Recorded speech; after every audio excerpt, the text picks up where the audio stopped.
যুক্তরাষ্ট্রের 9/11 হামলার 17 বছর আজ গোটা বিশ্বকে নাড়িয়ে দেয়া ভয়াবহ ওই হামলার ক্ষত শুকায়নি আজও।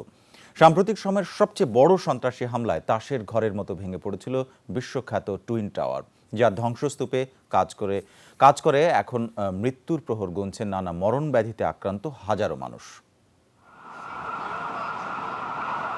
2001 সালের 11 সেপ্টেম্বর ছিনতাই করা 4টি যাত্রীবাহী বিমানের 2টি নিয়ে নিউ ইয়র্কের নর্থ ও সাউথ টাওয়ারে হামলা চালায় জঙ্গিরা। যুক্তরাষ্ট্রের গর্ব আকাশচুম্বী ওয়ার্ল্ড ট্রেড সেন্টারকে সেদিন ধুলোয় মিশে যেতে দেখে থমকে গিয়েছিল পুরো বিশ্ব। ধ্বংসযজ্ঞের 1.5 যুগেও কাটেনি দুঃস্বপ্নের রেশ। কাছ থেকে হামলার সাক্ষী হয়েছিলেন যারা, ঘটনার বিভীষিকা আজও তাদের তাড়িয়ে বেড়ায়, যতটা মানসিকভাবে ততটাই শারীরিকভাবেও।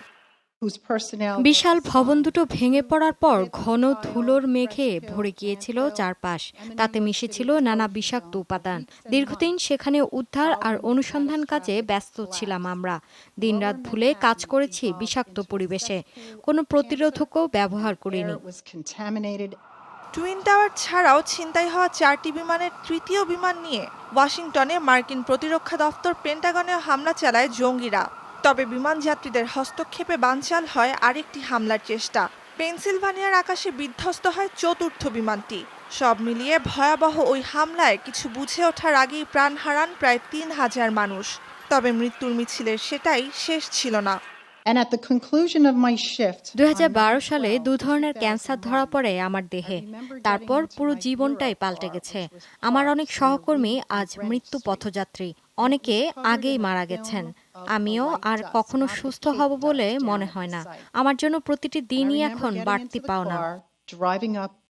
উদ্ধার কাজ, সংবাদ সংগ্রহ বা হামলার তদন্ত সহ নানাভাবে পেশাগত দায়িত্ব পালনে দিনের পর দিন ধ্বংসযজ্ঞের মধ্যে থেকে যারা কাজ করেছেন, তাদের অনেকেই আজ আক্রান্ত নানা দুরারোগ্য ব্যাধিতে।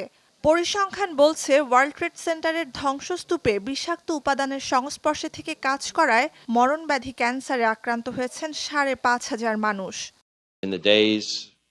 9/11 পর বহুদিন নরকের পরিবেশে থেকে অক্লান্তভাবে কাজ করেছেন সেবাকর্মীরা। সাধ্যের বাইরে গিয়ে স্বাভাবিক পরিস্থিতি ফিরিয়ে আনার চেষ্টা করেছেন।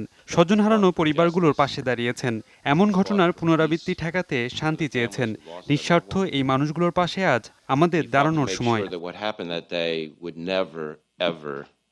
9/11 ভুক্তভোগীদের স্বাস্থ্য সহায়তা দিতে বিশেষ ক্ষতিপূরণ তহবিল গঠন করেছে মার্কিন প্রশাসন, যদিও নেই সুস্থ স্বাভাবিক জীবনের নিশ্চয়তা। নুজহাত কামাল, যমুনা নিউজ।